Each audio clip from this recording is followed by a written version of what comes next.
Hello all, good morning. ఈ రోజు రెసిపీస్లో sheets protein laddu ఎలా తయారు చేసుకోవాలో చూద్దాం. ముందుగా కావాల్సిన పదార్థాలు: ఎండు కొబ్బరి పొడి, నువ్వులు, సన్ఫ్లవర్ షీట్స్, అవిసె గింజలు, పంప్కిన్ షీట్స్, కౌ ఘీ, ఫ్లేవర్ కోసం ఒక 3 ఇలాచీ. కావాల్సిన పదార్థాలు ఏంటో చూశారు కదా. ఇప్పుడు దీన్ని ఎలా తయారు చేసుకోవాలో చూద్దాం పదండి. స్టవ్ ఆన్ చేసి వెజిల్ని అయితే హీట్ చేసుకుందాము. ఇప్పుడు నేను యూస్ చేస్తున్న వెజిల్ క్వీన్ వెజిల్. ఈ వెజిల్ వచ్చేసి చాలా మందంగా ఉండడం వల్ల మనం రోస్ట్ చేస్తున్నప్పుడు ఈవెన్గా ప్రతి గింజ కూడా వేగడం జరుగుతుంది. అలానే వాటి యొక్క న్యూట్రిషన్స్ని కూడా కోల్పోకుండా మంచి హెల్దీ రెసిపీస్ని అయితే మనం తినగలుగుతాము. సో ఇప్పుడు సన్ఫ్లవర్ షీట్స్ అయితే మంచిగా రోస్ట్ చేసుకోవాలి. లో ఫ్లేమ్లో పెట్టి ఈవెన్గా ప్రతిదీ గింజ కూడా వేగేలాగా కలుపుతూ వేయించుకోవాలి. కొంచెం సన్ఫ్లవర్ షీట్స్ వేగిన తర్వాత పంప్కిన్ షీట్స్ అయితే యాడ్ చేస్తున్నాను. సన్ఫ్లవర్ షీట్స్ వచ్చి కొంచెం మాయిశ్చర్ అనేది ఎక్కువ ఉంటుంది, అందుకని ముందు సన్ఫ్లవర్ షీట్స్ని రోస్ట్ చేసుకుని అప్పుడు దానిలోనే పంప్కిన్ షీట్స్ వేసుకుని రోస్ట్ చేసుకోవచ్చు. డైట్లో ఉన్నప్పుడు స్వీట్ క్రేవింగ్స్ రావడం అనేది సహజమే కదా. ఈ రెసిపీ వల్ల ఆ స్వీట్ క్రేవింగ్స్ని అయితే కొంచెమైనా తగ్గించుకోవచ్చు. చూసారు కదా sunflower sheets and pumpkin sheets ఎంత ఈవెన్గా రోస్ట్ అయ్యాయో. సో నెక్స్ట్ వచ్చేసి నేను అవిసె గింజలు కూడా రోస్ట్ చేసుకుంటున్నాను.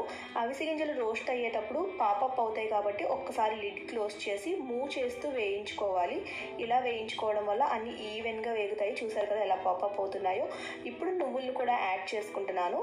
నువ్వులు కూడా వేసుకుని కలుపుకుని మరొకసారి లిడ్ క్లోజ్ చేసి మూవ్ చేస్తూ వేయించుకోవాలి. అప్పుడే మనకి ప్రతి గింజ కూడా ఈవెన్గా మనకి రోస్ట్ అవుతుంది.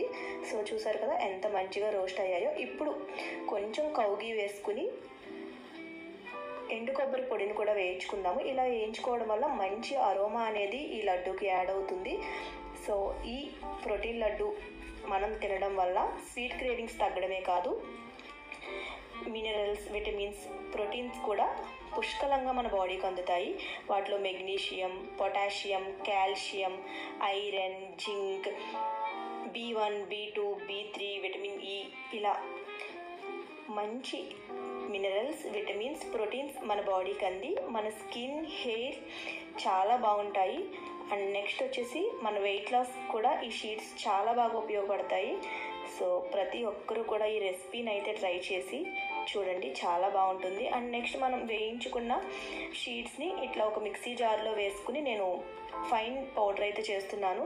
కొంచెం బరకగా పౌడర్ చేసుకుంటే లడ్డు అయితే చాలా టేస్టీగా ఉంటాయి. సో ఇలా పౌడర్ చేసుకున్న దాన్ని మనం ముందుగా వేయించుకున్న కోకోనట్ మిశ్రమంలో వేసి కొంచెం కలుపుకోవాలి. సో ఇలా కలుపుకున్న తర్వాత లడ్డూ చుట్టడానికి సరిపడా కౌ ఘీని యాడ్ చేసుకుని లడ్డూలు చుట్టుకోవాలి. ఈ లడ్డూల్లో పచ్చి కొబ్బరిని కూడా యూస్ చేసుకోవచ్చు. బట్ ఏంటి అంటే పచ్చి కొబ్బరి యూస్ చేయడం వల్ల మనం 1 డే మాత్రమే వాటిని నిల్వ ఉంచగలుగుతాం. బట్ ఎండు కొబ్బరి యూస్ చేస్తే ఒక 1 వీక్ వరకు నిల్వ ఉంచుకోవచ్చు. మన డైట్లో ఈ రెసిపీని మీకు ఎప్పుడు స్వీట్ తినాలనిపిస్తే అప్పుడు ఇలా ఫ్రెష్గా చేసుకు తినండి, చాలా బాగుంటాయి. బట్ షీట్స్ ఎప్పుడు కూడా మనం 24 hours to 42 hours మనం సోక్ చేసి తీసుకుంటే వాటిలోని న్యూట్రిషన్స్ అనేవి మన బాడీకి చాలా బాగా అందుతాయని చెప్తూ ఉంటారు. బట్ ఎప్పుడైనా మీకు స్వీట్స్ తినాలి అన్న క్రేవింగ్స్ బాగా ఉన్నప్పుడు మాత్రం ఈ లడ్డూని మీ డైట్లో ఇంక్లూడ్ చేసుకోవచ్చు. సో ఇందులో వేసిన ప్రతి షీడ్ అండ్ కౌ ఘీ కూడా మన హెల్త్కి చాలా మంచిది.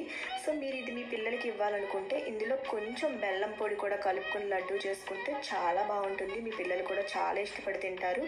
సో దాంతోపాటు వాళ్ళకి చాలా హెల్త్ బెనిఫిట్స్ కూడా ఉంటాయి. ఈ లడ్డూని ప్రతిరోజు కన్జ్యూమ్ చేయడం వల్ల హెయిర్ ఫాల్ తగ్గుతుంది, స్కిన్ బ్రైటన్ అవుతుంది, అండ్ మనకి ఐరన్ డెఫిషియన్సీ ఉన్న వాళ్ళకి కూడా ఐరన్ చాలా బాగా పెరుగుతుంది.